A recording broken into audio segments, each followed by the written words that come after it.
Hey, everybody. Welcome to this Sunday discussion. We are finally live this time. We were all having a great discussion back here and we weren't live. This time we are. So welcome to us rediscussing our introduction here. We need a sound check. So can the mods let us know that we are live and that we have sound? That was silly. Us old people still trying to navigate technology. This time we're going to wait for confirmation that we are live. Can somebody say we are live? I asked that last time, but nobody said it, and I just kept talking. Are we live?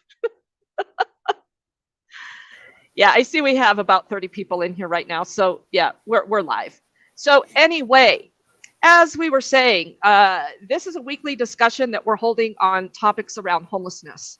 And it is a slight comparison, well, major comparison between Denver, Colorado and Lawrence, Kansas, where Denver, itself is a city and county of 750,000 people. We've got all kinds of issues with growing homelessness and inappropriate government response here. I think Lawrence is going through some of the same things, just on a smaller scale, but they are just as impactful in people's lives. And so the goal here today is, again, to have lived experience talking in this panel. Just a couple housekeeping items as people are rolling in here. It's Sunday. We usually bring out people that are interested in a good dialogue, but there's always this issue of trolls.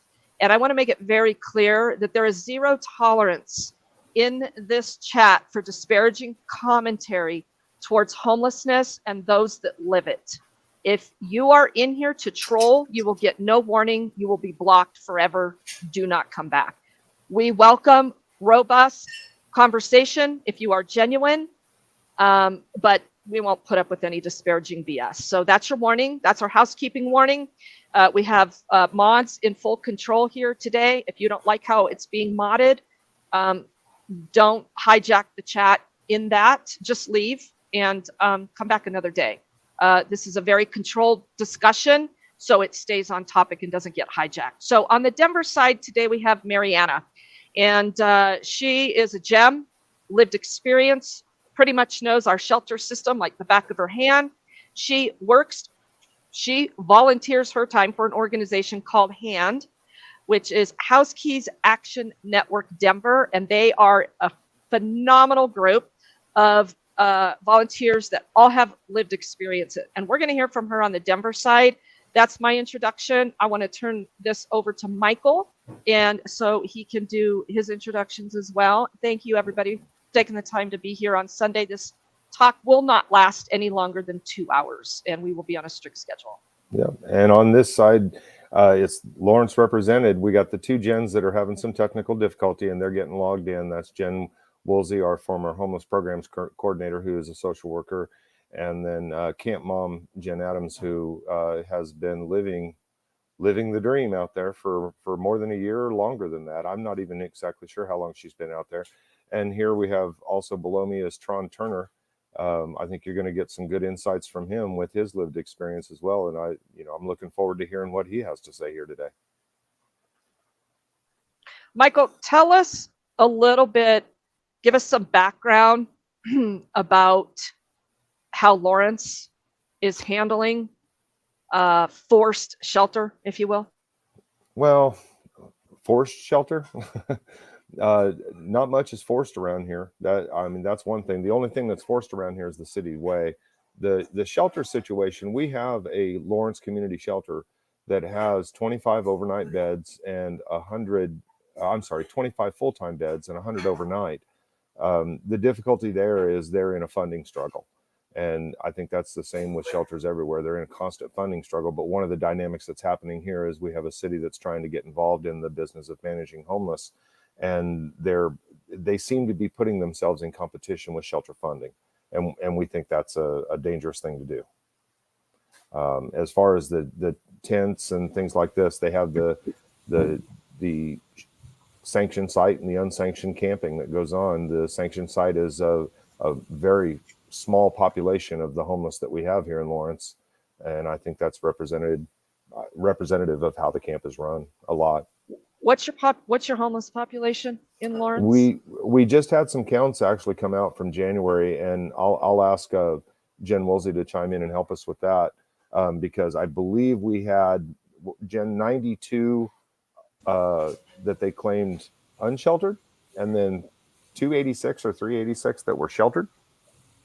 Yeah, it was 286 sheltered, and then 96 were what they were able to identify as unsheltered. And of course, that was the pit count. And we talked last week, for those who were here, about how undercounted that is with the pit point in time count. It's not a good accurate count. So even that shows us, with the numbers that they presented this past week, that it's just not a very good count at all. So I would say we have at least 200 to 250 unsheltered. And then of course we've got the different shelters. We have a family shelter, a domestic violence shelter, and then we have LCS shelter, which you just mentioned. Okay, yeah, that gives us some good insight. Mariana, I'm putting you on the spot with this because I did not check for the point in time numbers that they're saying for Denver. Do you have any background on the numbers there that they came out with for Denver? I think it's they're talking about approximately like 3,000, but according to hand, it's more like 9,000, and that's just the whole thing too. It's how they quote define homelessness. Every organization now, it seems like nonprofits included, it's like, okay, you're not considered homeless if you're couch surfing. You're not considered homeless if you're living temporarily with a relative or a friend or whatever, that type of thing. But at the same time, if you don't have your own key and to your own apartment, that is the real definition of homelessness.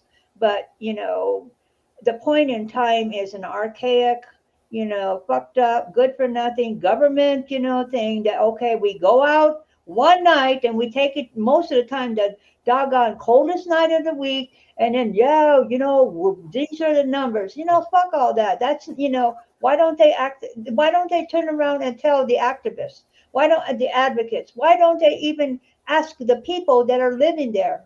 Why don't they, give them some money and go count themselves? I'm sure in the way right now the eviction is going through the courts in Denver, we're probably going to have by the end of this year 15,000 on the street, and I'm not kidding. The shelters are doggone full. We got the immigrants right now that are, because Denver's a sanctuary city.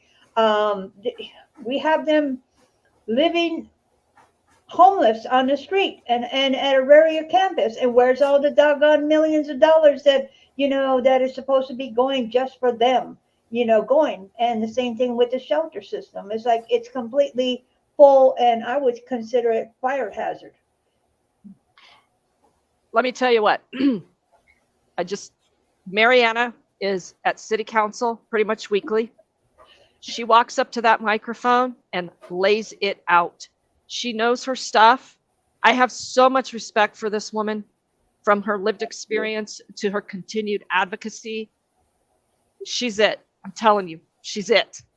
Thank you. Mariana, thank you. I want to go over and let Tron introduce himself and talk about whatever his background a little bit. This man is amazing as well. And I love the dynamics here from young to old. I mean, we can have these candid discussions. We may not all agree philosophically on certain issues, but we can really come together here and respect where each of us come from and what each of us have lived and are trying to do. I've never been homeless. I will never pretend to know what that is like or that I could do it. I'm not kidding. And when the proverbial shit hits the fan, these are the people. These are my people. Okay? the survivalists that understand what goes on out on the streets. And Tron is one of them. So, Tron, talk to us. So my name is Tron. I've pretty much been homeless ever since I was 18 when I left my parents' house. It was just one of those things where I had disagreement with my parents and I struck it out on my own. But I've been off and on homeless ever since then. Probably half the time I've been homeless, half the time I've been not working or whatever, or couch surfing. But I probably started off homeless in Topeka, moved to Oklahoma, then Topeka, then Kansas City, then Denver, then Lawrence, then Denver, and back and forth. I pretty much move around. But I don't really know what you want me to talk about, but it's tough.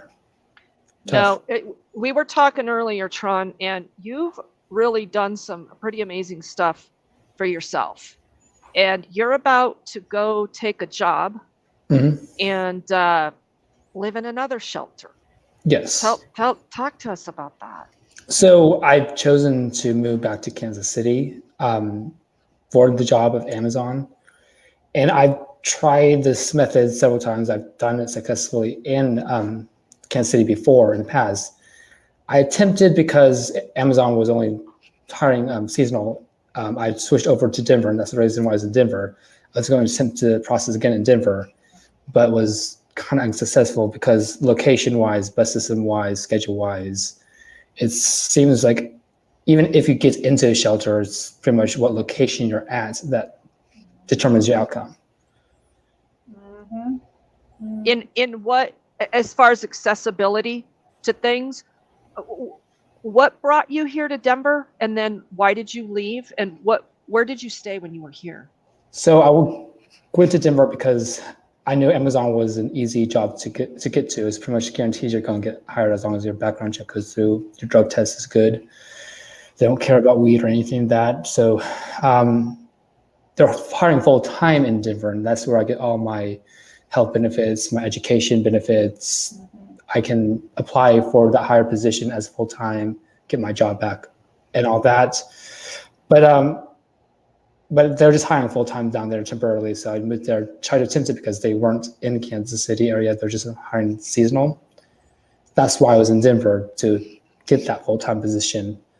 As far as like why it didn't follow through, it's only just you have to go. It's the system is messed up in Denver. Like when you're at the homeless shelter, it's night by night.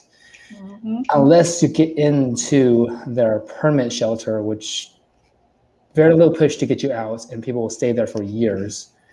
And then the bus system, they push you to the edge of the city where there's very few buses. Like I keep saying, location pretty much determines your outcome. Isn't that something? A metropolitan area the size of Denver, and there's still these insane barriers for the working homeless, for our working homeless. It's yeah, Mariana, you know. Tron, we're gonna come back. Jen, you got somebody there with you. What do you got going on there? Yeah, so we have Kenton, come on up. We're all sharing the same screen. Kenton is currently living out at the sanctioned, the support site. They keep changing the name. So the support site for the city. I love that Kenton's here because Kenton has similar stories. He's been housed and then unhoused and housed, but you've been working primarily the entire time. Do you want to share what it's like working, being homeless, and like that accessibility piece? Or share about yourself, sorry. Yeah, I would. First and foremost, I feel blessed to be in this situation, but there's a couple things I want to hit them right on the head first, especially with Miss Mariana. You said something that hit it home right when I first walked in, and that you know, unless you have the key, you know, to the door, you know, it just isn't home. You know, it isn't your place. Right. And I've done that, for some years now, and when you said that, it really resonated in me. Mhm. So thank you for that. And You're Tron, welcome. what you said, you know, earnestly really being a man out here who wants to work, and I have been employed, even through most of the time of my homelessness. Man, barriers being put on you as far as, like you said, bus. They say locale is key, and if you place me away where you make it tougher for me, then what are you really saying to me? So I definitely relate to that.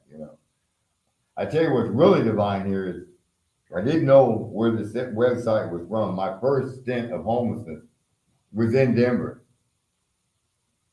Um, wow. I actually lived. I had a great job. Matter of fact, I worked out in Inverness. The area out there was starting to develop out south. I worked for Time Warner Building. I worked for a securities company. But the housing, it was I couldn't afford the housing. So I actually frequent East Colfax Avenue between Davenport and Saturdays, the strip club, and stayed in those hotels. You know what I mean, Tron? So it's really divine that connection there. But I think one of the travesties to this is that I've been married. I've come to a community here that's a very openly, helpingly community, but I've also seen that is your help sincere? Is your help really to help me, or is it really to hold me? You know what I mean? And so it makes you question that. I had a great opportunity, and I love this lady sitting next to me because we met. Hey man, we met in the winter, and we had some cold nights, but we got through it. Yeah, we did. And Our weather's pretty similar, I'm Amen. assuming, between Lawrence and Denver, Colorado, Amen. with 10, 20 below nights as a right. possibility with wind, right? Is it Kenton or It's Kenton, Kenton. Kenton? Okay. I wanted to make sure. Thank you very much for being here. This is a pleasant bet you. surprise. This worked out You bet. fantastic. And if anybody's just I go wanted ahead, to Jen. say, and I'm glad Mike, Lawrence Accountability, put that. Is your help sincere? Holy shit. And we've talked about that, like the barriers that are put in place, that like, if you're going to be housed, you're going to do it our way. If you're going to come to shelter, you're going to do it our way. If you're going to be able to maintain a job, you're going to do it our way. And I think that's what we continue seeing, whether we go to Denver, whether we go to Portland, whether we go to Lawrence, Kansas, whether we go to Kansas City, that we've got people who are unhoused continually putting restrictions and telling those that are housed, putting restrictions on the unhoused, telling them how they're supposed to survive, what it's supposed to look like. And I think that's going to get into what our conversation about sheltering today and why so many people choose not to access shelter because of that. You have to do it our way kind of thing. Jen, give us just a snippet of your background again. Purple hair.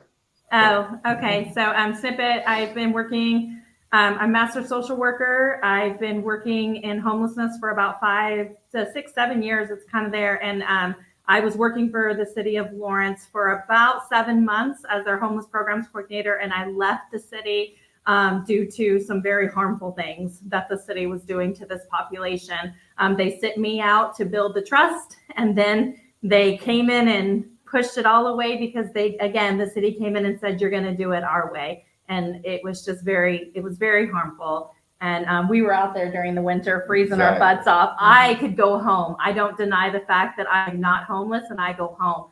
But so I'm just here with a little bit of historical expertise around and just to give access to my friends, because I'm going to tell everyone, you don't learn from me. You don't learn nothing from me. You learn from them. And that's where we need to start. We need to go out there and we need to let them guide our way. So sometimes I go pick you up and bring you to the library. That's right, that's right. This is awesome.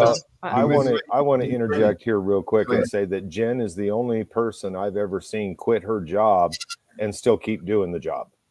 Thank you. I was getting ready to comment somewhere in that same area, Mike. I was going to say, I didn't know this woman until less than a year ago, and I'll go to battle with her anywhere because if there's one thing I do know about her, she never let us forget that she got a chance to go home. Yep. She never let us forget that. But by God, in the morning, she was checking on us. This is what we call relationship building.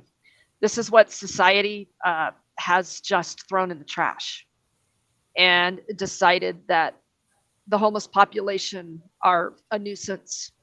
They're all worthless. They're all drug addicts. Look at this panel today. And this is we put this together on the fly. There are thousands of us like this that can come together and talk about these stories and these issues about fighting your way out of homelessness, right? Jen, Camp Mom, how are you today? We haven't heard from her. I'm still here. Everything okay out there today? Oh, it's been a rough week, but we're getting by. We're muddling through. I want people to see what's going on there in Lawrence. Michael, you've got some pictures up here. Some visuals will help people understand what we're talking about when we say this sanctioned camp in Lawrence, Kansas. This, Mariana, have you seen this? I mean, our safe outdoor spaces are a palace. And even we think they need to be better, right? Of course, but look what Lawrence, Kansas is doing to these folks. I'm sorry. No sanitation. There are toilets out there, right? Yeah. Yeah, Where are they, you guys? down at the other end. Outside of the fence, right? So they moved them all to the front part of the site, and there's not a really good picture of them, but they're towards the front where the big Yeah. white Yeah, canopy right there. tent is. Yeah. So everyone that's on the other side has to Has go to up go all to the way there. there. And I don't know about you, but me being a middle-aged woman, I have to use the restroom several times during the night. Think about that. Think about what they have to go through in the middle of the night trying to get to the restroom. And we've got some ADA issues to talk about in this camp too, right? Well, there was another issue that was pointed out this morning, and if you let me get back into this so that I can control it. But what we're finding out this morning is that the restrooms, we have these trailers that were purchased with federal money, and you can see it right here. And these trailers, there's signs on them now saying that these are permanently closed due to vandalism. And the problem is they had the site trailer right here where the staff and everybody was. And so they had the ability to monitor the city's assets and make sure that they were being treated with respect and such. But with what they've done is move that site trailer to the furthest end away from this area. And as you can see, let's go back to that picture. You can see the site box is way up here. And this is where all the staff is. But the area back here is where that trailer is. And with that being completely closed now, there's no way. I mean, they're just going to let it sit there and fall apart, I guess. I don't know. And we're talking about this because literally this is Lawrence, Kansas shelter system. Am I wrong? Mm-hmm. Well, this is the exterior. This is the sanctioned camping area. So this wouldn't be, and I'll let Jen speak more on that. So we do have the congregant shelter, Lawrence Community Shelter, that's ran by a nonprofit. This is when the city took over. Now, for those who were here last week, we had some beautiful pictures up of what the site looked like when we started it. But then, of course, I left. Jen was removed from her position because she had a position with the city. And this is now what it looks like. So this is what the city calls a support site. So this is the only one right now that the city is managing and monitoring, but to be continued, because they're in the process of trying to open up a pallet shelter. So this just gives us a preview of how well they do.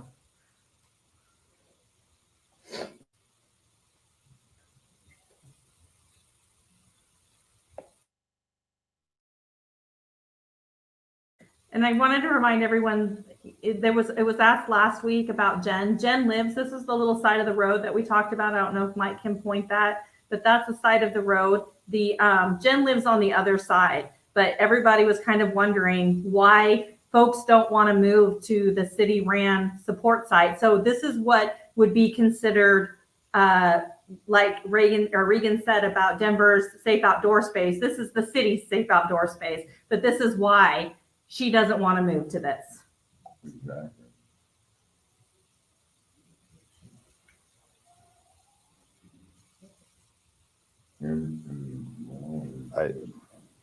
I wanted to come back in and let you guys see this, though, because what's happening at this support site camp is this tent right here was an individual who got trespassed from the camp. And so they allow them to just camp outside the fence, but still use the resources here. And we don't understand what sense that makes.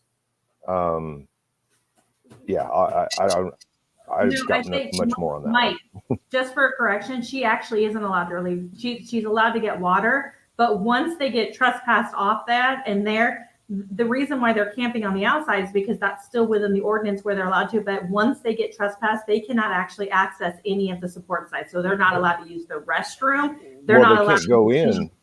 They can't go in, but they're still being fed. They're still being taken care of and monitored and such. I mean, it's insane to me. And I'm going to let Tron and them, you guys speak on this, because you need to be the ones telling us what we should be talking.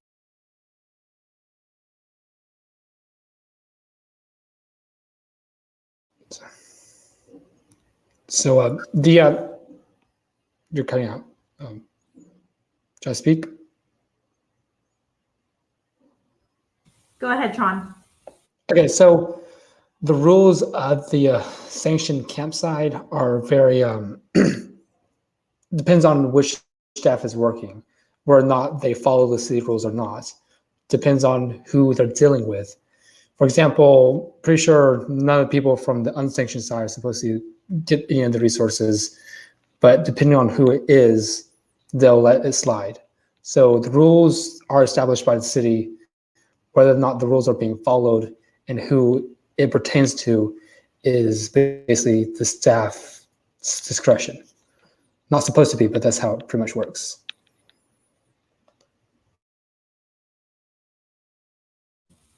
Thank you, Tron. I thank you for correcting that. And I think it's important too, because I think that's what we see with shelter systems wherever we go.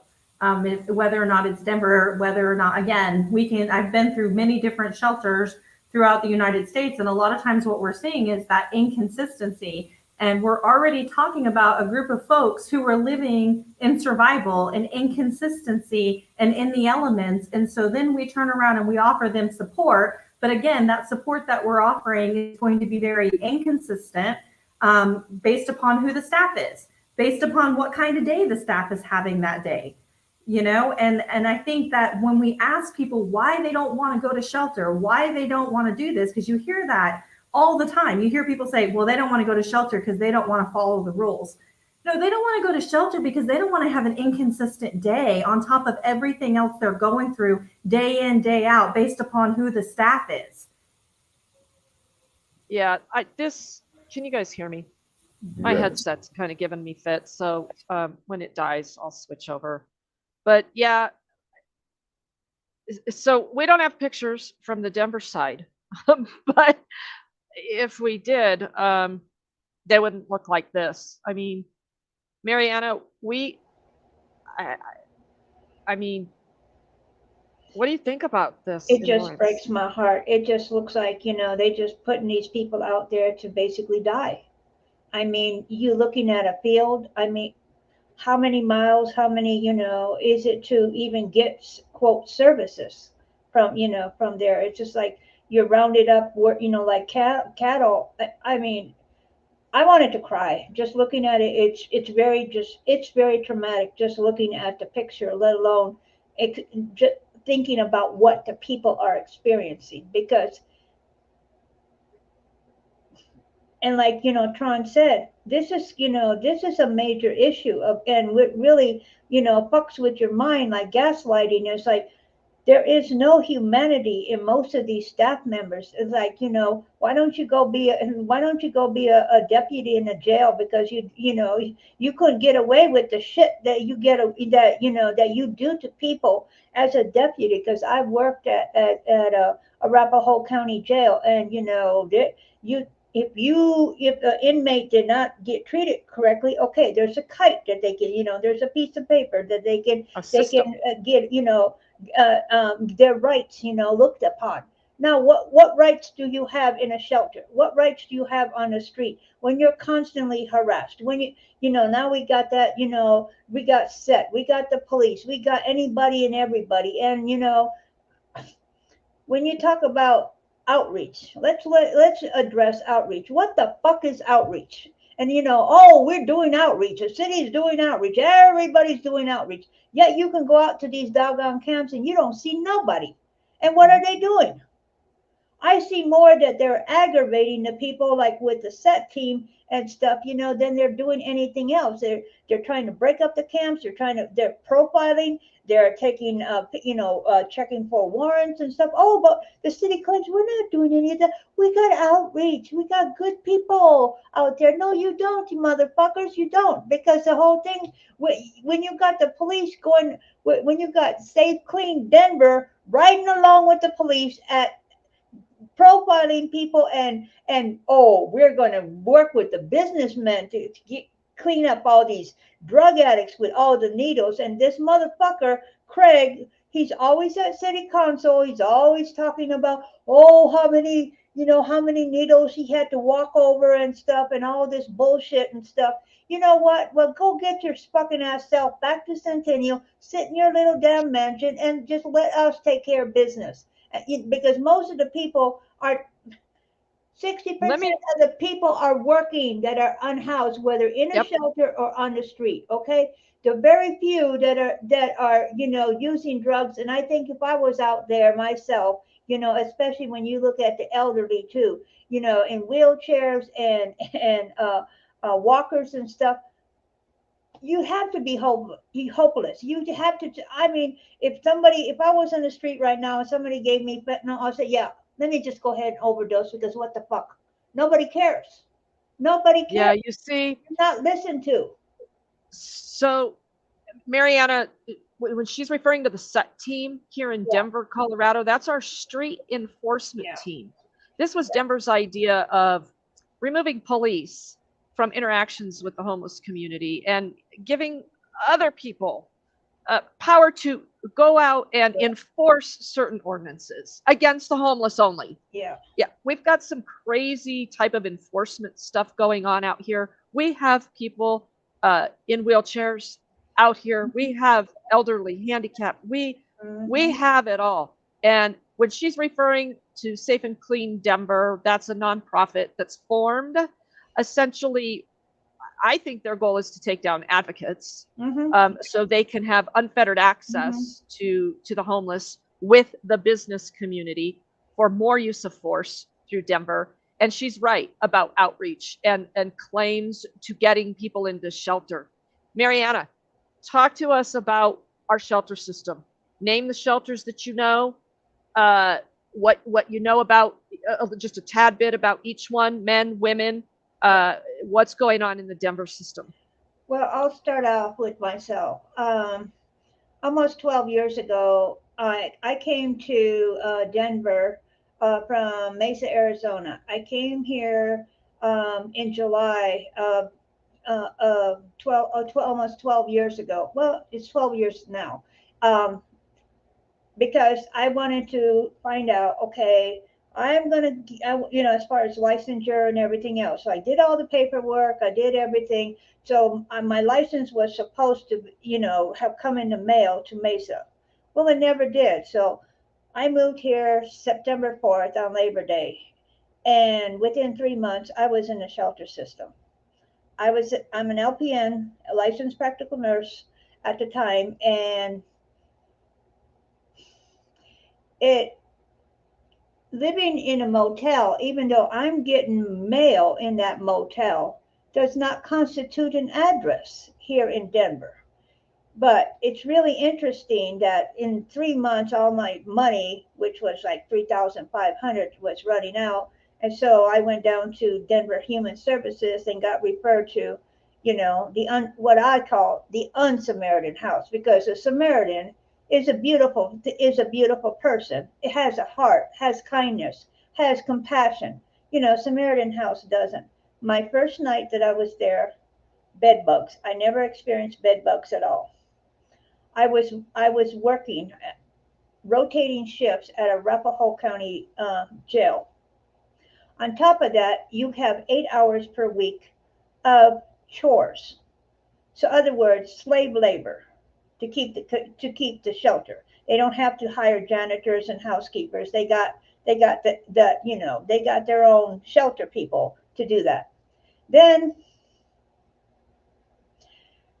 since I was the only one in the women's section that was working, and I was, they were trying to get me to get work just full time days. I said, it's not possible. I'm agency, so I have to take what I got, and this is what I'm doing. At the time, I had a car. My car got destroyed on their property, so now I have to learn about the bus system. Okay, the bus system in Centennial is fucked. Okay, there's one bus, and it comes like once an hour. So I take the light rail, wait for the bus, get there. At night, if I was working 3 to 11, that meant walking from Arapahoe County Jail all the way to I-70 and Arapahoe, waiting until 3 o'clock in the morning to get I want to the light rail.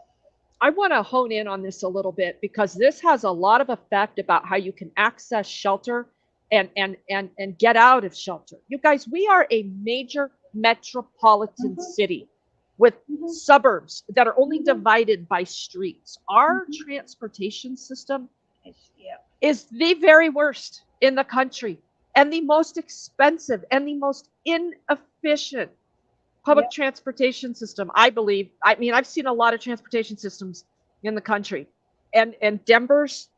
If you're homeless and you need transportation here, Yeah. and you have an appointment, Yeah. you can pretty much Yeah. plan that you better take 6 hours Yep. to get somewhere that should technically only take you an hour on the bus. They don't show up. They're late. They're rerouted. I mean, this is crazy. And this was 12 years ago, Mariana. Yes. This was 12 years ago. It was bad then. Yeah. And it's so you're working as an LPN at the Arapahoe County Jail, living at the Samaritan House in downtown Denver, correct? Right. So that's clear across the metro area. You're working homeless. You've now lost your car at the shelter property because of vandalism. Is that what happened? Yeah. What happened was I had parked it under, a halo camera, and it got vandalized. I went out to, because when I first got there, I actually have an address now, people. Okay, a shelter is an address, but the motel is not an address. Okay, go figure that. So all of a sudden within 48 hours, I had a job. I had a car, and whoever, you can talk about security guards, whatever. They put a bunch of different chemicals on top of the engine and stuff, bashed open the door, just ripped off everything. I couldn't even start the car or anything.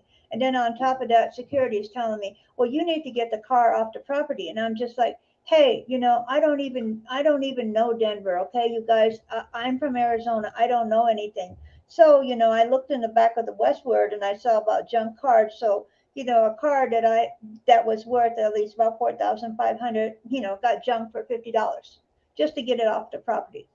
How long had you been here? I had only been here 3 months. So what happened at Samaritan House after your stay there? So Or at Samaritan House, and pardon me for, trying to keep it together because this is where my flashbacks come.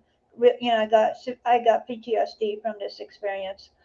Um, I was working, okay? It's down there it's down there in the computer that I'm working. Well, staff has to go by quote rules and regulations. They cannot look in a computer and say, okay, I'm working, so I'm able to come in. So if I'm working 3 to 11, I can't come in. And then they're like, okay. I show them that my ID from a rep. Okay, I'm a nurse. I live here. Oh yeah, that's what they all say. That's what they all say. I'm trying to sleep in their parking lot in the snow, mind you. They come, wake me up. You need to get off the property. You need to get off the property. We're gonna get you arrested for trespassing. I said, but I live inside. No, you don't. You're crazy. You don't live inside. So most of the time, in the almost 90 days that I was there, I slept underneath a bus bench on Park Avenue, listening to people that was waiting for the bus, going, "Wow, she really must have gotten some good stuff because she is fucked up. She is really fucked up." And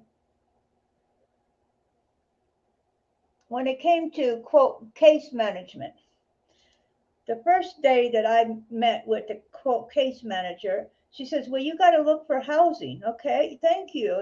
Thank you for the list. I was so doggone tired, so sleep deprived. Maybe I had 3 hours of sleep, if that, of solid sleep. And I didn't look to see that it was felony. Felony. I'm not a felon. I'm not an ex felon. Okay. So when next week when I go back, to appointment, she's like, I told her, I says, you gave me wrong paperwork. This is for a felon, and I'm for felon housing. I'm not a felon. She starts screaming at me. This young kid starts screaming at me. But I told you. I said, wait a minute, wait a minute. I am not a felon. So how am I supposed to look for felon friendly housing? Well, I told you. I said, you're not listening to me. I said, finally, I had to say, give me the doggone housing thing for regular people who are working. I'm working 40 hours, sometimes 60, sometimes 80 hours a week. Okay? And there so, was nothing, huh? and then so she There was turns nothing. around and she says, well, I don't like your attitude. So they write me up. So I get written up to be thrown out. And then I had to, quote, appeal it. So I go up to the father or whatever and stuff, and I explain. So I get blamed. Why didn't you look at the paperwork? Why didn't you look to see what's felon friendly housing, and why didn't it's always the blame is always on the person. Never the system, because the Never system the is, system at all. and the caseworkers, they're all just doing their jobs and doing the best they can for you, and you're just making things complicated. I'm crying like crazy all the time. This is while you're in shelter, Yeah, right, this is Mariana? while I'm in shelter. This is while I'm Mhm. in shelter. So if I wasn't being, locked out, even when I was being locked out and I was coming back in, let's say, in waiting at 5 o'clock to come back in, because that's when they open up the doors. So everybody has to be out at 9 o'clock, whether you're working or not, and then you're allowed to come back in at 5 o'clock. Well, my eyes, I look like shit. Okay, I understand.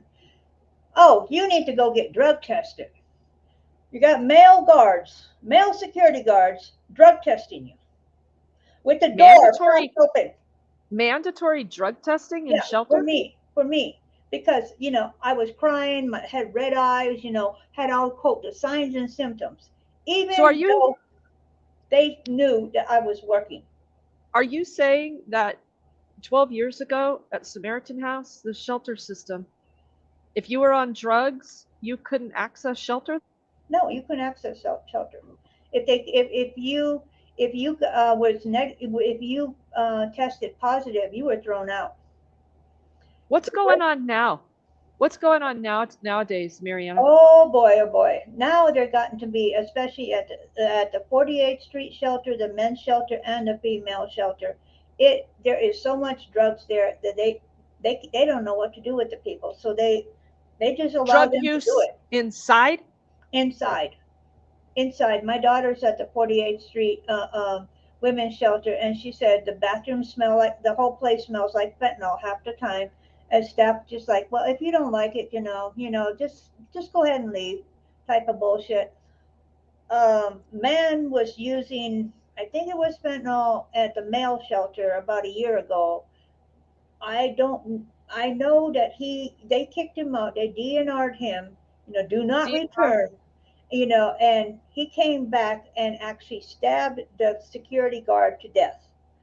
Um, Yeah, we had a killing outside a shelter. Do I still have sound? Okay. And this was strictly the men's shelter, right, Mariana? yeah, and Um, oh, sorry. no, go ahead At the because women's shelter, they didn't even open it up, not even a month. And if it wasn't for, people like Tess Doherty and stuff, this would have just gone undercover. Nobody would have known it and stuff. There was a black lady who was in a wheelchair, and she could not get herself to those low cots that they have. So she was sleeping in a wheelchair, and she could not, staff would not help her to go to the bathroom. So she was urinating and defecating. So in the wintertime, they put her out there. It's like it's a warehouse that was old where by all these other, warehouse that houses still in operation and stuff. She died in the field. If it was not for an advocate, my daughter was in the inside, so she was giving me information that I was giving to Tess Doherty, and her husband went out there and they were filming and they blasted it all. And Samaritan, Catholic Charities tried to deny it. They tried to deny that, oh no, she walked away, she whatever. And there was enough, Tess interviewed enough ladies on camera, that basically said no, that they had kicked her out. And this poor black old lady died in the field, right? So they had a little how long ceremony. ago? How long ago was this? This was about, what, 2.5 years ago? Okay. Yeah, it was All right. right. It was right when they opened. It was Talk right to when they me. opened. Talk to us about your daughter. How old is she and what she's in the women's shelter? My daughter is 35 years old, and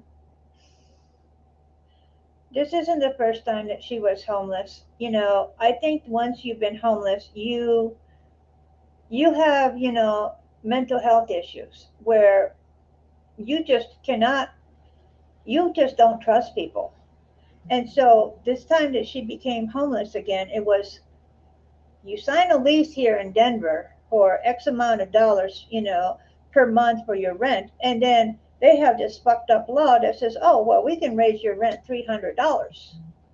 And so, yeah, I gave her the money that one time and tried to get help for rental assistance, which other than that one time that she got from St. Vincent de Paul. So I basically told her, I said, I think that basically you should just sign a, 30-day, you're going to vacate the property and stuff. So you're not going to get stuck with an eviction.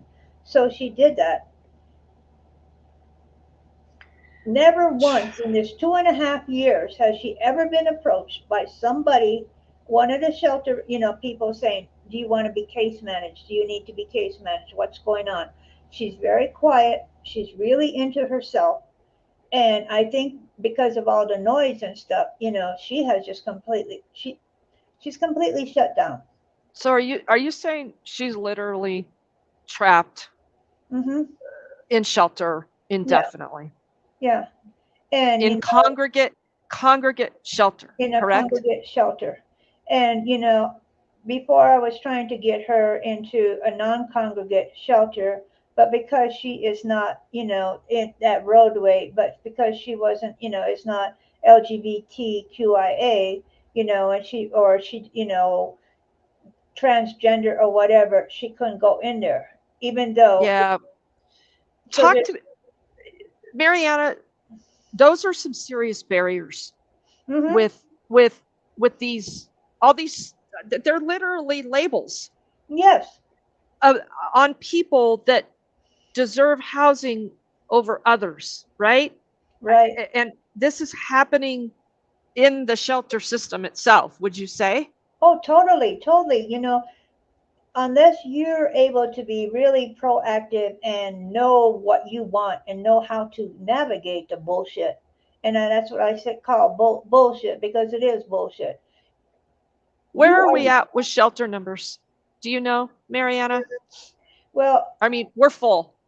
we are completely overfull because now we got the migrants in there too, the immigrants in there too, for the mere fact that we are a sanctuary city. I know 48th Street holds about 300, um, for the men, about 250, and but there is a hell of a lot more because according to my daughter, they're putting even mats down on the floor. So They you call know, this overflow. They call yeah, this overflow yeah, where they hmm lay people yeah, down on the yeah, floor and then they have to be up and off that floor and yeah. out of that shelter by 7 a.m. Well, the thing right now in the both of 48th Street, it's basically quote 24-hour shelter. But if you look at where it's located at, and having to, it's located in an area that's very desolate. It's located in an area where there's, a lot of men because of the warehousing. There's a lot of predators out there, Mm-hmm. and they're looking at women as a piece of meat or whatever. I know my daughter herself said that that some guy, and she's really tiny, grabbed her and she fought him off of trying to get her in the car. Of course, she's not going to, report it to the police because police don't even, take 6 hours. Yeah, our response time here It for just, the police is not good. it's If just you're horrible. And then, Guys, Tron, yeah, I wanted you to go to Tron because I put up this picture here. You guys were we're speaking coming about back, Mariana. you guys were speaking about drug use a minute ago and drug use inside shelter. And this is something that I think we need to address locally here hmm as well as nationwide. hmm And totally. Tron, I mean, tell us what Tron, you're seeing.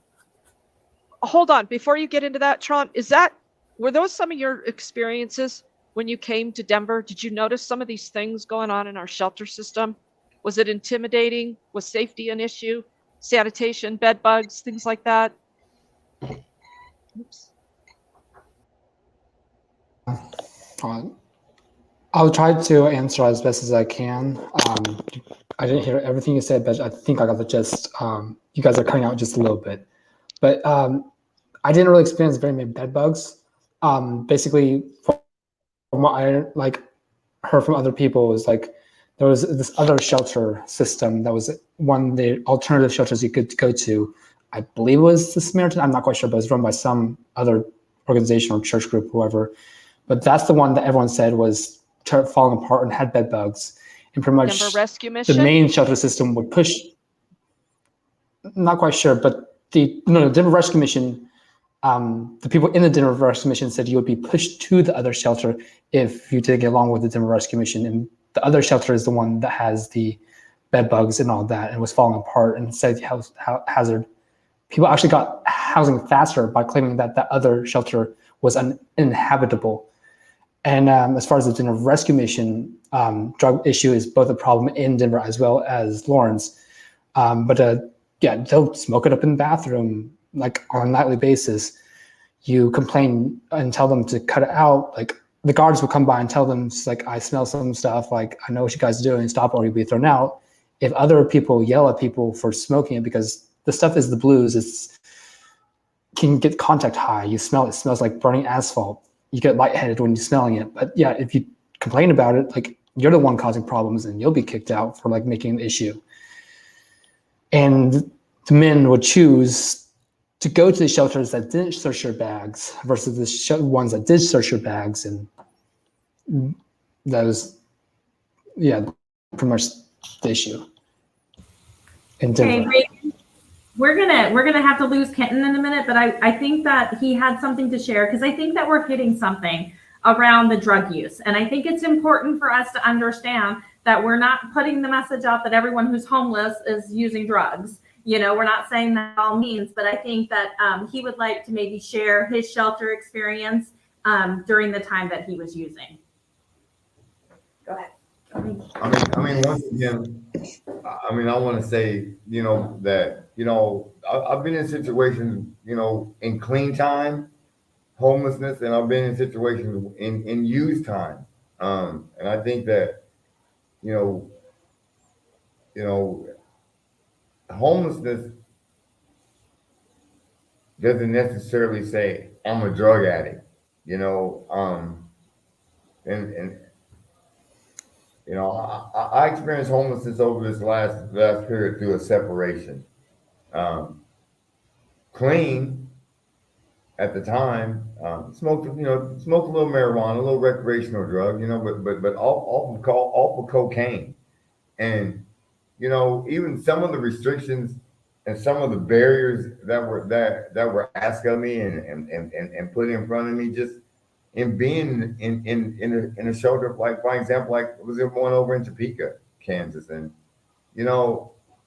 I had a job. I worked evenings. I worked the second shift, so 7 o'clock, in the evening, you can get your bed, if you're not there at a certain time or if you're not signed out, you lose your bed, some of those stress lines or some of those restrictions that were put on me were, man, they gave me triggers to use. I got to get up at 7 o'clock in the morning, but I didn't get there until like 1 o'clock. I'm trying to rest so I can go back to work again at 3:30 in the afternoon. It's already 81 degrees outside. You know what I mean? What do I do? So there was times where I ain't gonna lie, I found myself sitting in a bar. That's not a really good place to be sitting, when I know that it's a trigger to the other things that could, affect where I'm trying to go here, but I don't have anywhere else to go. I'm kind of forced out of this place. Hey, if I could just rest until maybe 11 or till noon, I can get up, start getting ready for my job. I'm going to work. So like I said, I know I heard Tron say something earlier too, and those type of things, it sounds good for the whole, but we're all individuals too. We're not all here because of that mental issue or because of that drug use or because, hey man, no one will even help me get my freaking ID or my social security card or some of my mental issues. I don't know how to go about asking even how to, you know what I mean?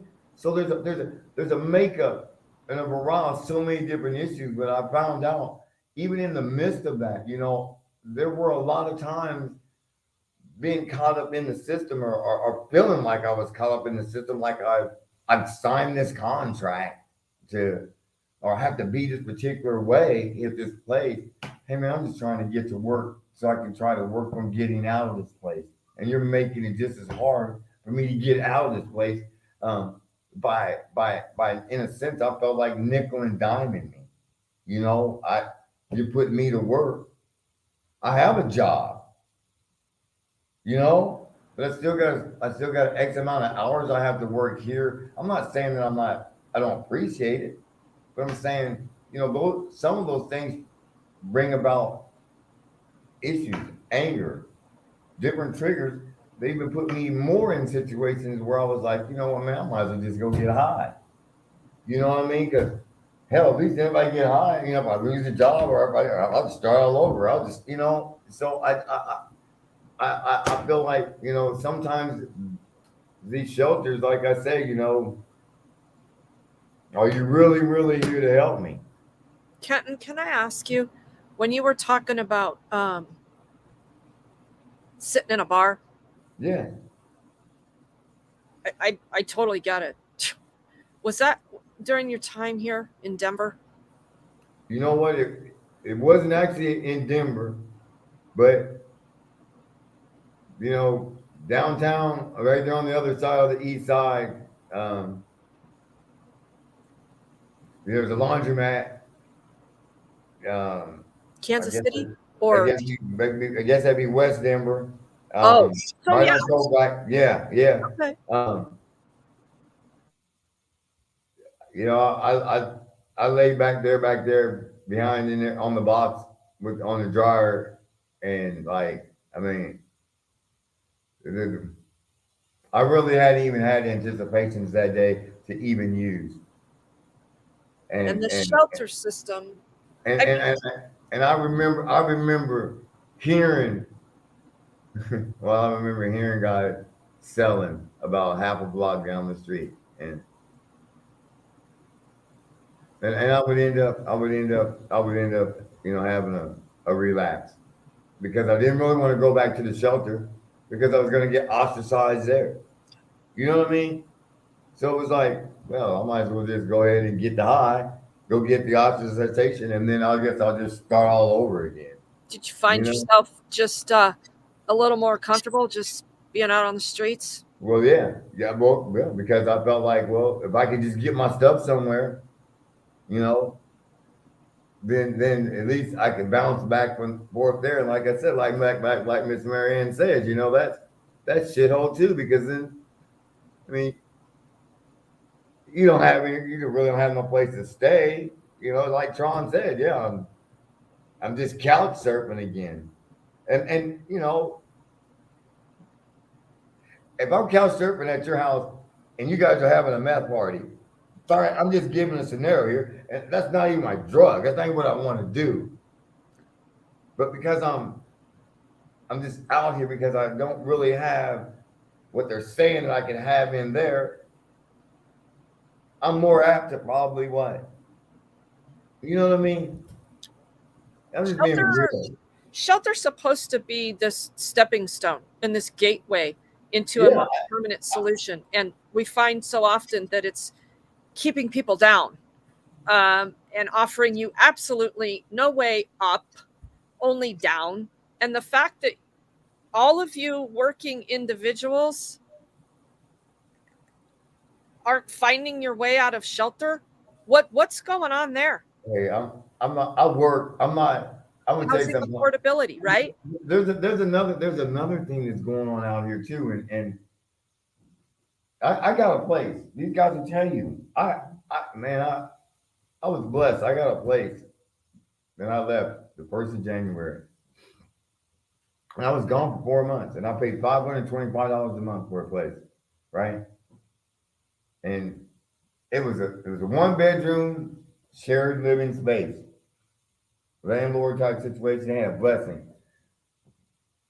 This landlord was only in this for themselves. She really wasn't about. I mean, it I'm paying on time. I lost water. I had no control of. I'm working 2 jobs. You know, I don't have control of water because I'm only on the room. I don't any of the bills. I can't call down and bitch and complain about. The lights went out. I mean, Was this so a shared utility yeah, but situation? it was no. This was a. I rented the room, shared living the rest of the house. Yeah, so this was a situation where part of the rent, the Yeah, utilities were in the landlord's was all name, in their name. and they were letting the bills lapse. So I'm going to jump in because Yeah. I want to definitely, I think probably one of our other episodes will be around landlords and slumlords and why people get evicted and can't get back. So we want to talk about that. I know you have to run. Will you share how long have you been clean off cocaine? Man, we've been coming up on almost a year now, man. It's cool. It's cool. Oh, That's You it. know, keep it up. I mean, Congratulations. and I've gotten a chance to, you know, been blessed to come back to the camp. I made a choice, and these two ladies were there, and I love them. I prayed on that situation, and instead of continue giving this lady the money and looking for a place, I decided I'm going to pack my stuff up. I'm going to get out of this situation, and I'm going to go back to the camp for 90 days and try to find another place. In 61 days, I found another place. That's it. So that's what's people are leaving bad housing situations, going back outside, and people are like, oh, it's because they want to be homeless. No, It's not because they want to be homeless. They just want to be able to live in comfort and decency in a safe, equitable space, especially when they're paying for it. But again, we're going to talk about landlords and housing and all that stuff in a future conversation. But you try to wait. Are you headed out? yeah. Okay. Can you say bye? Hey, you guys, thank you very much. Will you come back and talk I'll to us definitely at come some back point? and visit you guys, all right? Okay. Nice meeting you, Thank Regan. you. Thank you. Have a blessed day, Miss Mary. Tron. So again, you're working, right? Did you have periods of lapse? We'll be working on the 2nd. But you have been working. So typically, I have worked while getting out of homelessness, and like I've been about 6 months not working this period of time, only because I got kind of sidetracked. Other distractions came up, but yes, typically when I have a good job, I can get out of homelessness fairly quickly, and then it's sustainable until the unexpected happen, because you don't know when the unexpected is going to happen, and that will typically forces you to go back to homelessness. So that's the reason why there's the on and off. I was curious because you seem to just pull yourself right back up, and that's admirable. And sometimes people need a safety net, right? Well, it's experience. Yeah. And I failed this time around to actually build up my savings and have that safety net. Welcome to America, huh? I mean, we're all going through it. Housing affordability is a huge topic of conversation. I myself philosophically think government is involved in way too much. I do not like helping people to become more dependent on government. I do not like that. However, we are supposed to be a civilized society. We have agreed essentially by mob rule that we will have a social safety net system for those who can't. And there are so many people that are suffering that can. And why can't we figure out why this suffering continues? My position, government has made it this way. They want to keep you down. My advice to everyone that's teetering in and out of homelessness is to go try to find that friend, that nonprofit that is not partnering with government to keep you down. And this stuff going on in Lawrence, it's worse than what's going on in Denver on a smaller scale. And I don't know. We're going to get off topic here because I'm rambling now. But more talk about shelter situations in Denver. We have a shelter that's closing right now, in the process of closing.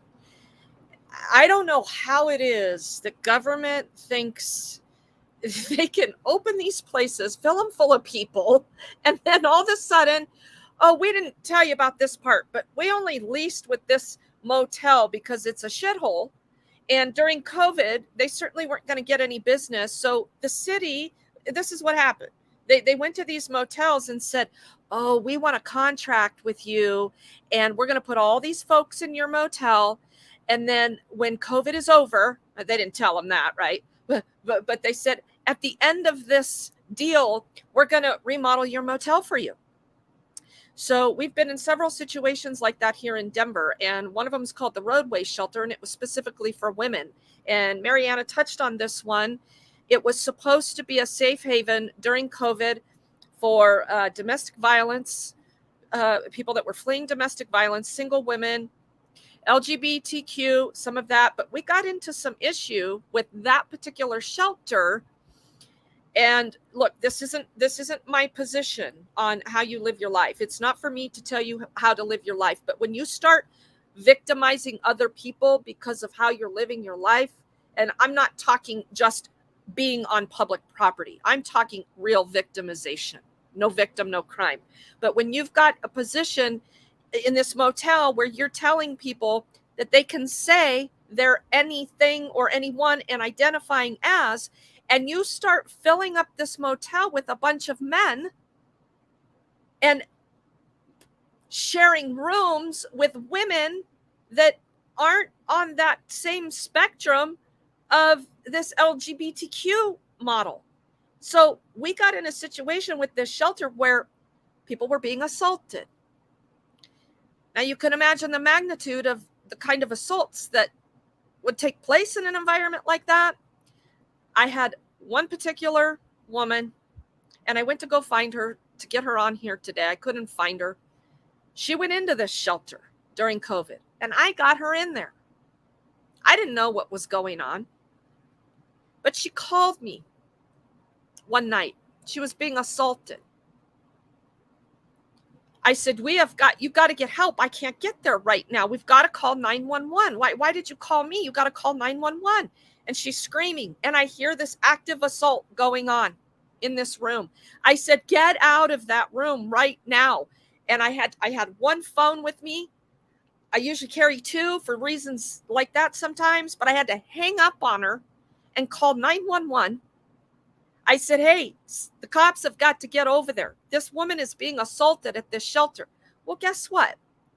The Denver Department of Public Safety and some of these partners that set up this shelter decided that the cops weren't allowed on the property. Okay, now we can have some philosophical discussions about the proper role of law enforcement. I firmly believe it's not to use them to solve homelessness, but rather to address violent crime. This would be one of those situations where the police need to go intervene in an active assault. Guess what happened? The 911 operator reprioritized the call to non-urgent. Cops showed up an hour and a half later. She was long gone, on foot, walked away from her shelter that this city set up for women in crisis and in need, left all of her things. And then when I reconnected with her the next day, we go back to the shelter to get some belongings. She's informed she was kicked out for calling for help. True story. Mariana, these things are really happening here.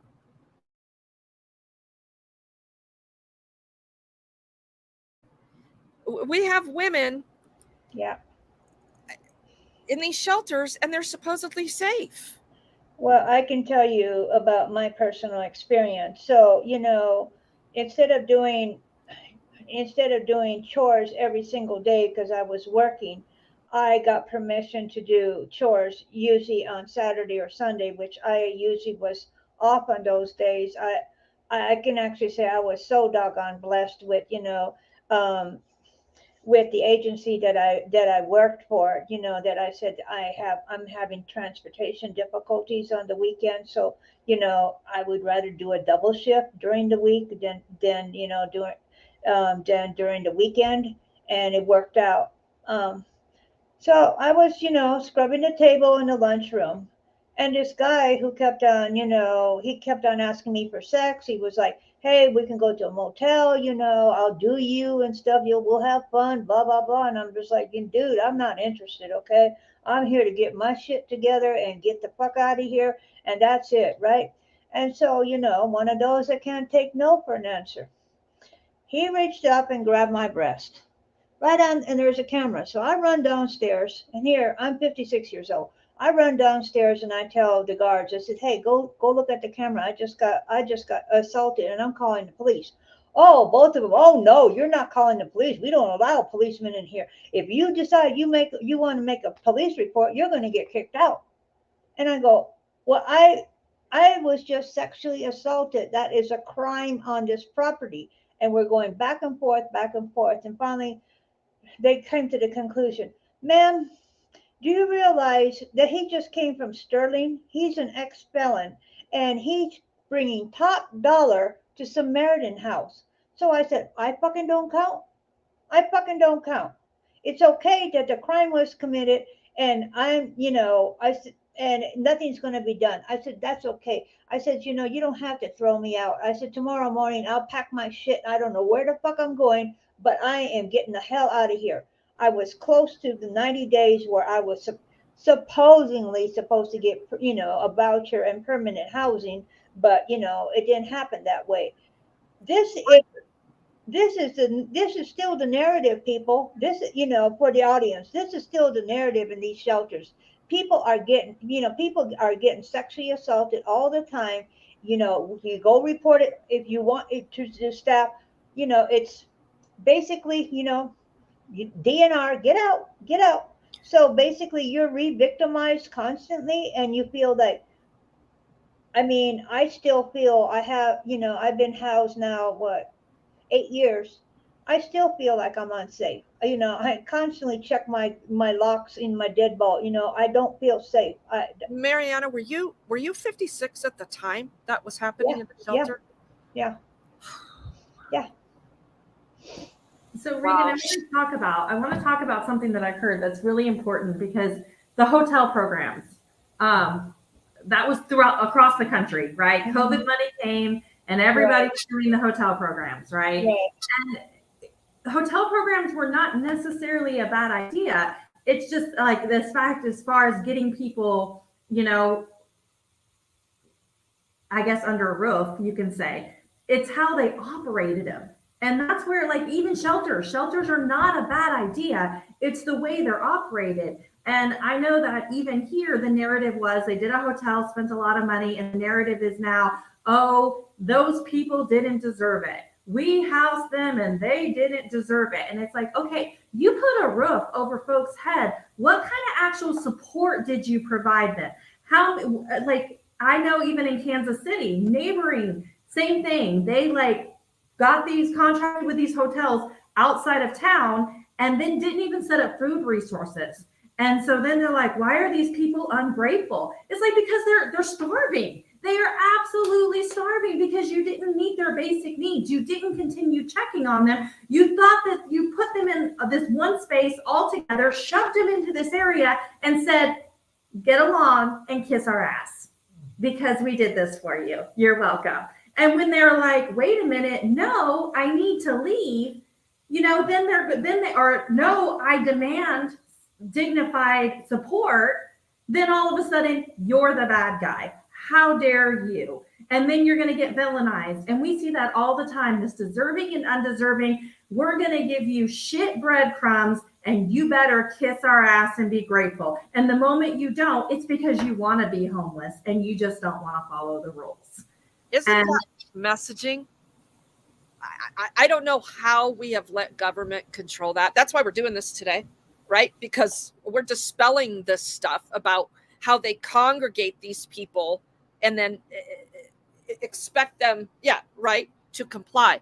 What happened with the motel in Lawrence? Was there one right in Lawrence then? If there was, and it ended up shutting down. And the reason why it shut down was, it ended up, and I am not going to deny the fact that there was millions and millions and millions of dollars worth of damage that happened. But again, you're putting a lot of folks, first of all, it's COVID. Everybody was freaking a little crazy during COVID. I'm still a little crazy over COVID. Just think about the drain that it just created everywhere. And they're just putting people on top of people. Yeah, the fear. And they were putting people on top of people. They weren't vetting. They were just saying, again, hey, there's 2 beds in this room. I know you don't know homeboy. I'm Yeah. sorry, but you both are homeless. So you both are going to live together. And then, again, no support. And some of these folks were trying to access food. Some of them were in withdrawal. Some of them were having mental health issues. And we talk about why is mental health so rapid and on the streets. First of all, mental health is rapid in humanity. That is a human thing. But second of all, living outside, living in homelessness, having to try to figure out how to survive every day is trauma. So mental health is most of the time created by trauma. So we are continually traumatizing people. And I will tell you, Jen is someone who lived in that hotel program, who was kicked out of that hotel program like that and thrown back out on the streets. Tell us, Jen. Actually, it was my son and my daughter-in-law were in the program, and they had just gotten their voucher, going to be, finding a place for them. And then they found out that I was staying there with them. So instead of doing what everyone said they should have, and that was offer me the services too, instead they booted us all out in the street. And at the time, my daughter-in-law had a job. She was making good money. She ended up losing her job. And it went straight downhill from there. And I want to add to this, because it wasn't, how long afterwards was it? Are we okay talking about your accident? Okay, how long after you guys got kicked out of the hotel program? So remind you, instead of offering her services, instead of offering her support, they threw this whole family out onto the streets because that's super helpful. And then what happened? Well, we bounced between, because she still had her job for a short period of time. So we tried paying for hotels on our own, which ended up not working. She lost her job. We went outside. It was 2 weeks and I got my throat cut. And yeah, it was. And so we've been trying. Jen called that an accident.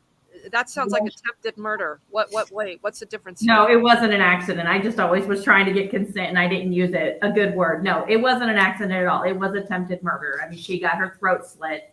Go ahead. It was we think it was a case of mistaken identity. The guy thought I was somebody else. He was messed up on wet and didn't see it coming. I had just met these people that day. And he came out of nowhere, grabbed my hair from the back, pulled my head back against the tree and started cutting. Yeah. These were people that you probably reached out because you wanted to help them. Mm-hmm. So the thing is that, and this is real life, y'all. Like I say this because this is real life. Us on this call know this, but this is real life. Why didn't you press charges? She did press charges, and then he got out.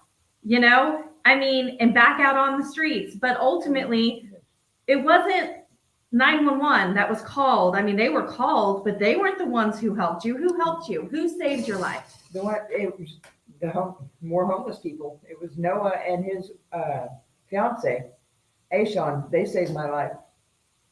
They got the guy away from me, and they got the bleeding under control. Good enough to make it. And so I'm going to get on my because I get super passionate about this, guys. A homeless person, an unhoused person, a person that we look at all the time and think, why are you outside? Why are you not doing more? Why are you not good enough? Why do you choose this? Saved her life. And the one who cut my throat was housed. And the one that cut her neck was housed. So does that always the case? No. Does that mean we villainize the housed and the unhoused? No. It means that we recognize people are in unique situations, as Kitten stated earlier, and we meet people where they're at, but we stop telling people that they're not worth it or that they need to do better when the systems are built to continually hold them down and prevent them from doing better. And that it takes us full circle back to this shelter discussion. You're supposed to be safe. I cannot tell you how many times some of my folks out here, I want to get them into shelter so that they're not going to die that night. No, I will risk dying out here before I go to shelter. That is how bad the shelter system is. And I just am going to this, like, and I want to say this because not all shelters are horrible. I will say that I know some folks who run the shelter. I know the folks that run the shelter out here. They care. They care. And I thought like that's not all shelters, but they care. And I will say, I was in this conversation with them. They said, Jen, we are only at 50 bed capacity. Yes, we can hold 125, Jen, but we can't do it safely. And I worked for the city and I said, you better figure it out or we're going to pull your funding. Did I love myself for that? Absolutely no. I hated myself. And now what ended up happening? The city came back and said, we'll fund you if you increase up to 125, we'll fund you. So they made 25 the housing focused solution beds. Too much, that's social work. And then they made the other, 70 or 100, I'm sorry, are the night by night respite beds where folks have to leave. And they're getting ready to shut down. I mean, our shelter right now is on the front page of the paper begging for support because guess what the city didn't do? The city came up and said, you're gonna get to 125 because you have that many beds. We're gonna tell you how you're gonna do it. We're gonna support you. Oh wait, guess what? The money's going somewhere else. Sorry. And now we're gonna probably have a shelter that shuts down too. And because the city's going to do it better, but we already saw how the city runs sheltering in the city of Lawrence. Jen, so, I mean, people do care, but you're right. It does come down to government oversight continues to fuck it up. I don't even know how to even begin a conversation to break this. I don't know, because all we do is depend on government and force taxation. And then you've got private charity, Catholic charities. What Mariana was Samaritan House, Denver Rescue Mission. I don't even know what to say.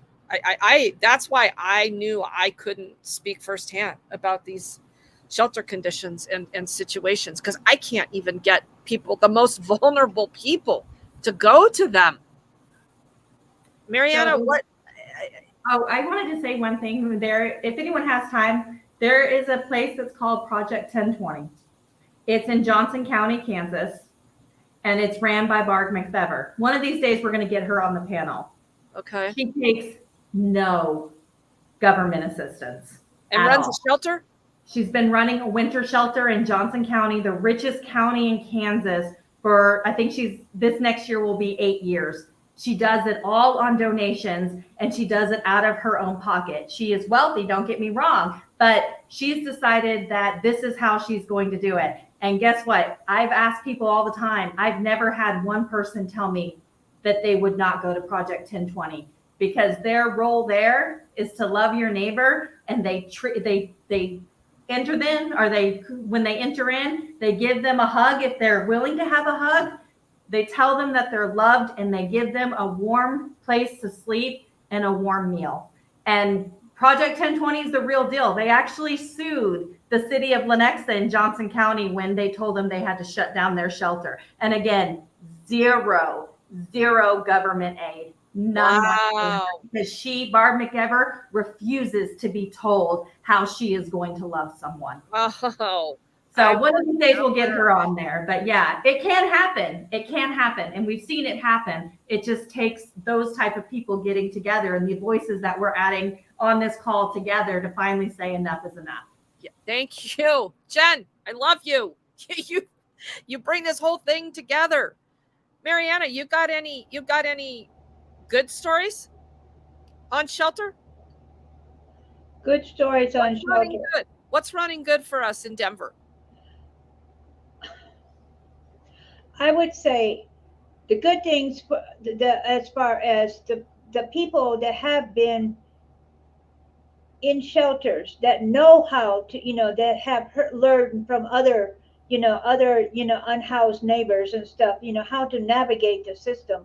Yeah, they will get housed, in 90 days or whatever, like Samaritan House. But when you look at it, it's a systemic racism. Somebody like Tron, No one's going to approach him, and I'm not picking on you, Tron. I'm just saying that it is, white people, if you're white, white is right? You're gonna get housed. But all the rest of them, I have seen women older than me, and I'm going to be 70 years old next month, that I have seen unhoused on the street now that, they're just going rotating from shelter to shelter to shelter. Nobody is looking at them and saying, hey, you know, why are you still in these shelters? Why aren't you housed? It's the conversation. You would think that if I was the case manager or a staff, I would go up to the person and just say, hey, can we help you? Can I help you get housed?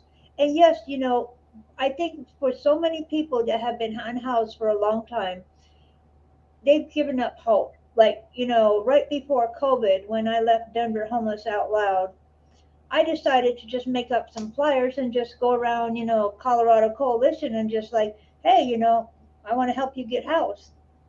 I got 8 people housed in less than 3 months. Right there. So somebody just posted that question about how can we do our part? And just based on the little bit of experience that you can learn here today, the answer was from Liz, if you see something, do something. Yep. And if you've lived it, there's your opportunity to know how to pay it forward, right? Exactly. So I guess exactly. that's our answer. And that's how Project 1020 came about. And she got aggressive. Tron, where were you during COVID in the shelter system? I was in college, living out college dorms. Okay. So your stints in homelessness are utilizing fairly- federal fundings.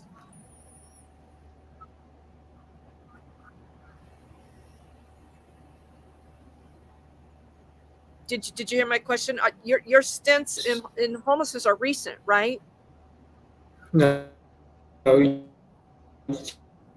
you're calling out. Uh-oh. Is it me? Yes, the recent. This makes up in 18. I don't know. It's she guys keep cutting it out. I don't know why. I don't either. I was just kind of curious where you were in the shelter system during COVID. There were a lot of things that went crazy during COVID. So, well, Regan, I wanted to, someone said it there. So I was actually originally in like foreign shelter. we got a little bit of a delay going on there with Tron. Oh, okay. It's probably your internet, Tron. I had to get off the library's internet. I wanted to just point out, and it's up above there, but where it says keeper of the list, I love that you wrote that, and I don't know how to put that on the screen, but they said peer support workers make a better work than some social workers in some cases. I'm going to tell you this. I'm going to push that a little bit more. How about I'm going to say peer support workers do better work 100% more better than a social worker, and I'm a master social worker. I will tell you now, peer support, master social worker, if someone was unhoused, the first person that they make contact with between the two of us is her. Every single day of the week. Yep. So let's take our folks who've lived this experience and let's enhance them. And let's not say, oh, you figured out the system. Bullshit. Yeah, they figured out the loopholes. But better yet, let's send them out there. And let's not send them out there for free. Let's pay them an equitable rate for their experience, because homelessness is their experience. It's their credentials. And that's what's going to get people off the streets, and send them out there and say, let me show you I found the loophole of the system. Because ultimately that's what it's going to take. So yeah, we need to be pushing up our peer supports. I say this, why aren't we going to the shelters and offering the folks that are living in the shelters an opportunity to get paid to go do that outreach? Because they're going to do a hell of a lot better outreach than the social workers who think they know and they really don't. aka also social worker, saying this. Jen,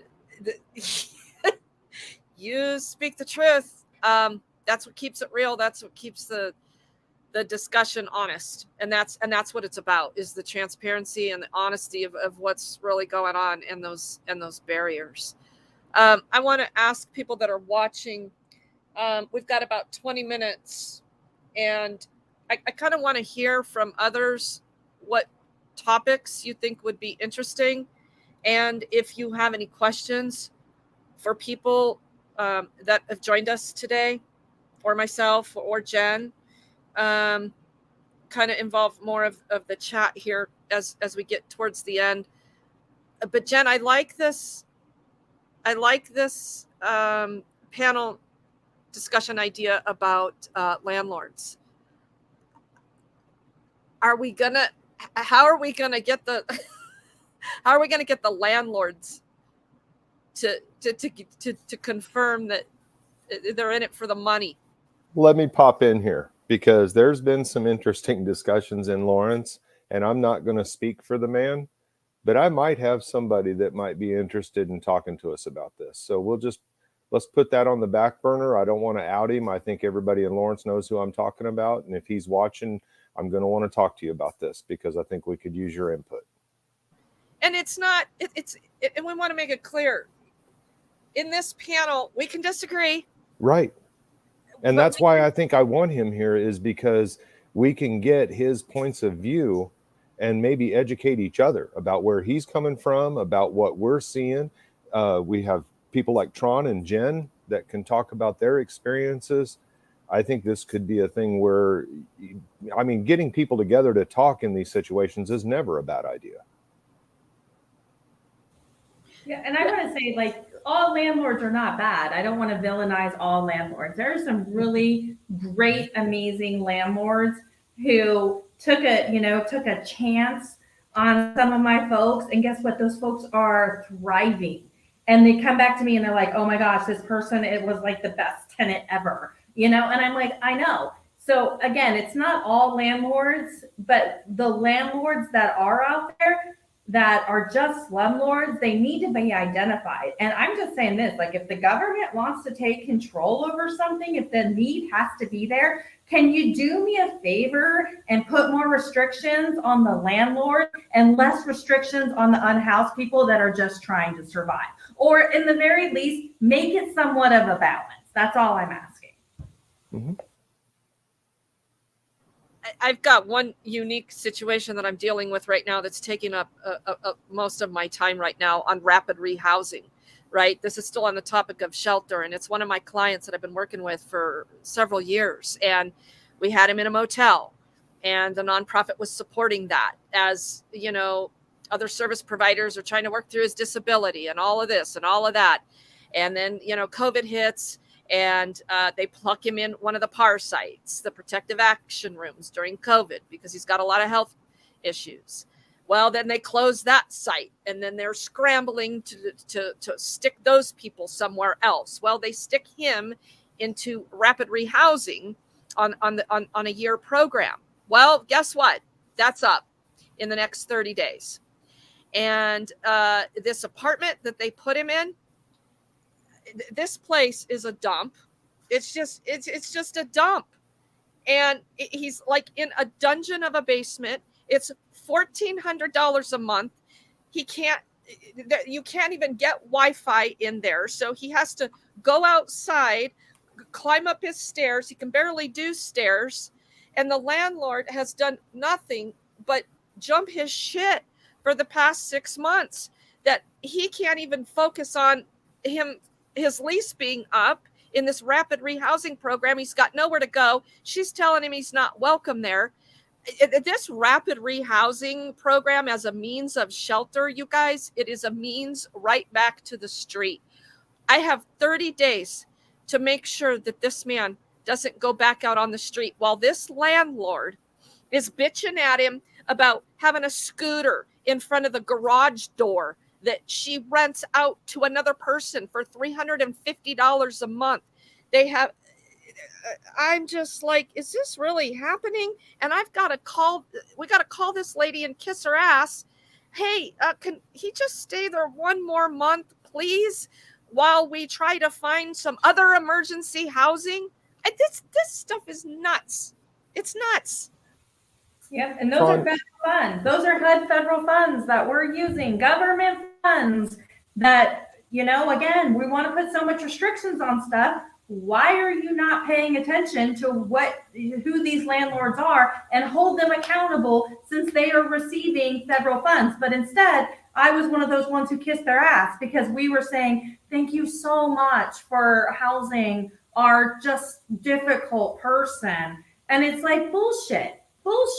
But of course it happens over and over and over again. So again, I'm just asking, if the government wants to take control so much, why can't they take control in that area and hold landlords accountable, hold shelters accountable, hold these different places accountable that are receiving their funds to actually treat people with dignity? Because all rapid rehousing is doing is housing someone for a short time and then putting an eviction in their name. And let me tell you, an eviction is a death sentence to trying to get rehoused. Yep. And, I wanted to ask Tron, we're talking about federal funds here, and you're talking about getting a job and trying to get stabilized. What, in your mind, how much money do you need to actually achieve housing? Have you put a number to that? Do you know how many dollars you have to have in your pocket to be able to achieve that goal of having a house?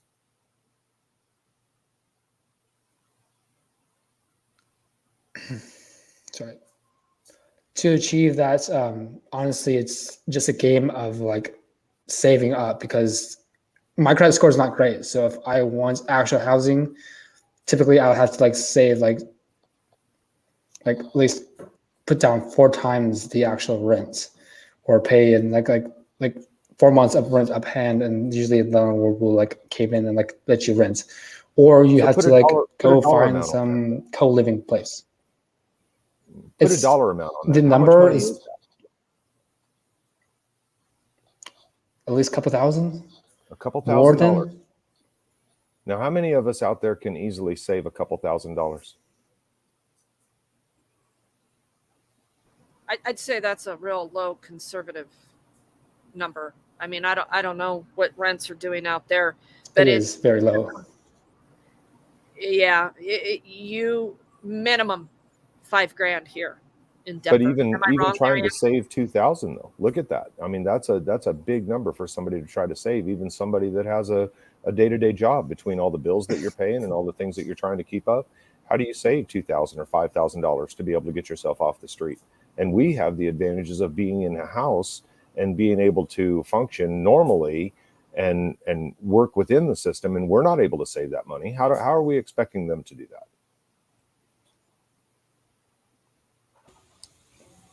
And so I will say, like, the guideline is that you're not supposed to pay more than 30% of your income towards housing. And that's not just the rule, that's utilities as well.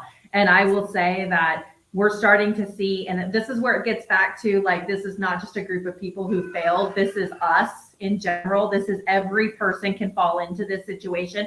We're starting to see middle class are starting to spend more than 30, 50 to 70% of their income on housing. So all it takes is one issue, one car breaking down, one medical issue, one thing, and all of a sudden you're in that system that is, like we've already talked about, you get stuck in.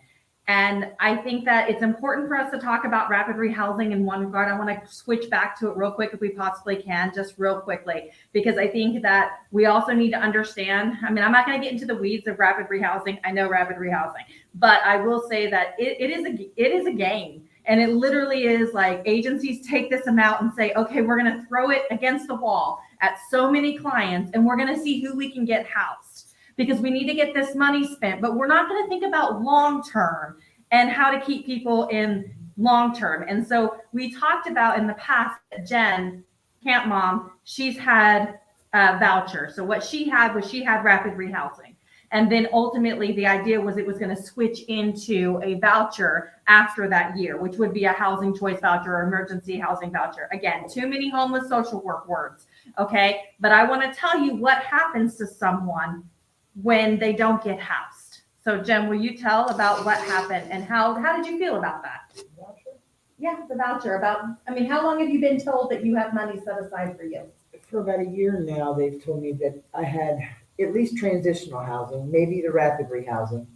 And then here recently, they came up with a new voucher that I supposedly had gotten where it would pay my rent for life. And then it was, well, I only had so much time to use it, which was till September 1st. Well, the house that I was looking at got rented and my ID and stuff got stolen. So now I have to get all my stuff for my background checks. And so they took the voucher away. So as it stands right now, I don't know what I'm going to do. So they took the voucher away. Someone who is already experiencing survival every single day, who already has a lot of distrust, because we showed you what it looks like to live outside in Lawrence, Kansas, right? For a year.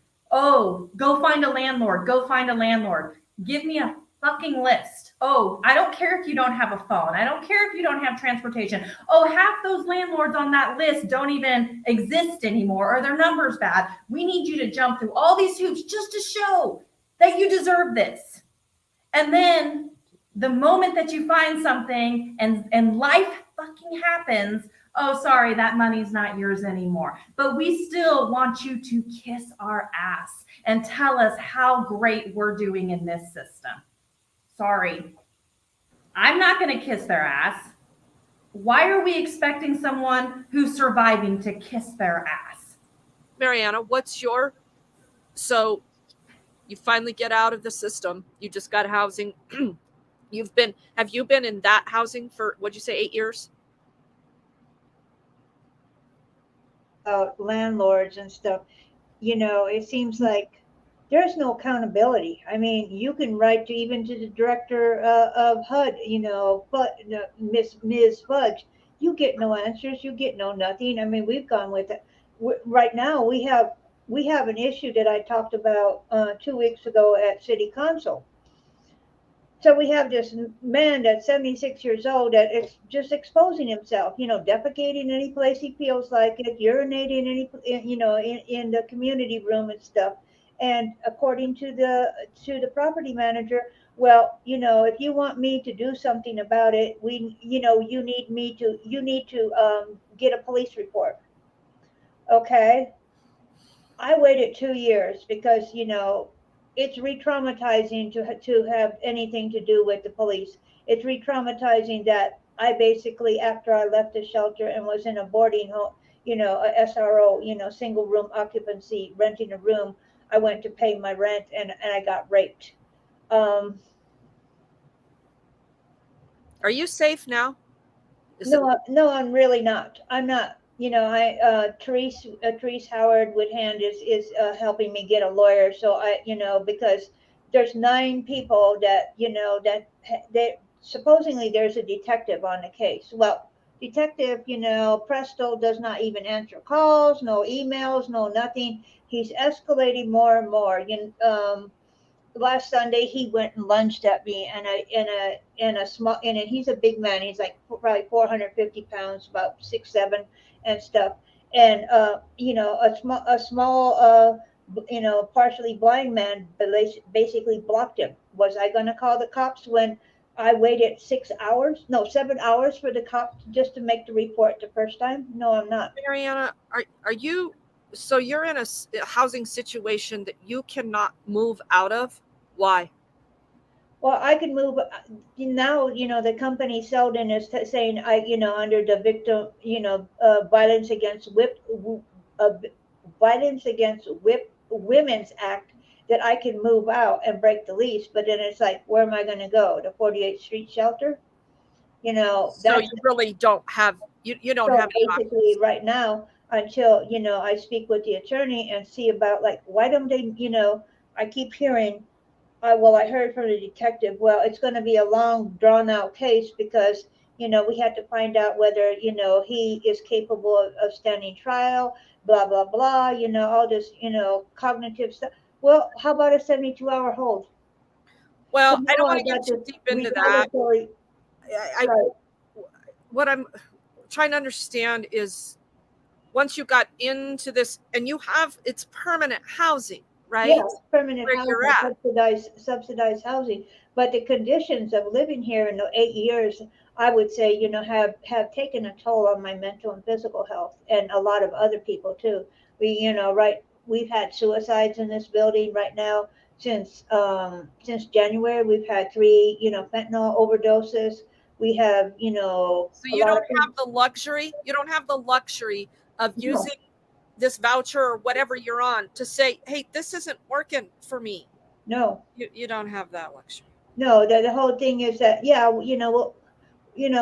can put you, the whole thing, you can, sign up for other housing, but then you got the 2 to 5 year waiting list. So, it's just like I told my therapist, I said, where am I supposed to go?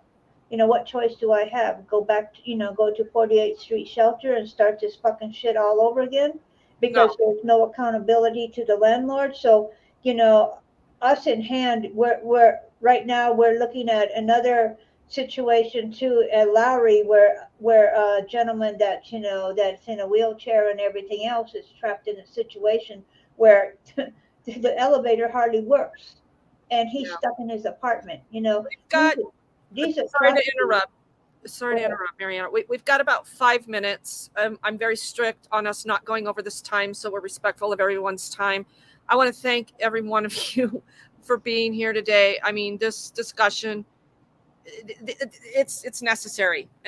Jen, yeah. Purple hair Jen, you got to keep coming, because you've got the core of what we need to continue these discussions because of your experience. Jen, Camp Mom, thank you. It's great to see you. And I want you to know that this past week, I met a new friend because I saw something and I said I need to do something. And when I reached out to this person, I said to myself, ask her how you can make her day better. Okay. That's what that discussion resonated to me last week that we had. Everybody's going to take something from this discussion that resonates with you. Go act on it, please, because that little bit of advice that I got from Jen, Camp Mom, even though I do this outreach a lot, I'm out there, when I can, where it's safe. I'm still learning, and I need to learn from those that live it. And so that's why we need to continue these panels on that premise.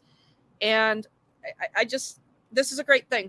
And so we're going to explore what next week's topic is going to be. And we'll post that again. We might have to take a break in between here. Maybe I'm going to be gone. But that doesn't mean we can't still do something. So everybody that's been in here, thank you very much. Your commentary has been great. And Michael, do you have anything to say in closing? Not a whole lot. Just I want to thank the guys here from Lawrence for coming and helping make this panel successful. I mean, we're going to, over time, we'll increase viewership. And even though we don't see the hundreds of views or the thousands of views a lot of people do, there's other people viewing this after we're off the air. I know that some of our city leaders have seen what we did last week, and they'll likely see what we did this week. So your input matters, guys, and keep coming back. Purple hair, Jen. We are not the voice for the voiceless. The voiceless have a voice. They have a strong voice. They are the ones who can lead us. Thank you, Regan. Thank you, Michael, for giving us a platform so that their voices can be heard, and making sure you recognize and you keep promoting that you're not their voice. Their voices are what matters. Lived experience. What do we say, Michael? Nothing about us without us. That's right. Nothing about us without us.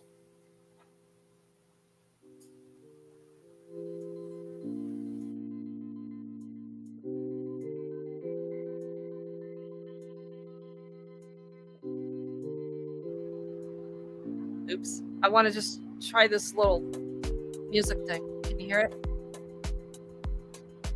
It's there. Okay, good. Guys, I'm continuing to learn on StreamYards. So forgive my old age. I'm getting there. Everybody, Mariana, thank you so very much. And hey, if you want to hear Mariana hit some more points home, Denver City Council every Monday, it's online. She gets up there and lets them have it. So much respect to you. Yeah, Tron, thank you very much. And I wish you the very, very best. You are a hardworking young man and you've done some good stuff for yourself. Jen, Camp Mom, thank you for still being out there and for being here today. I really appreciate you guys. That's it. Peace.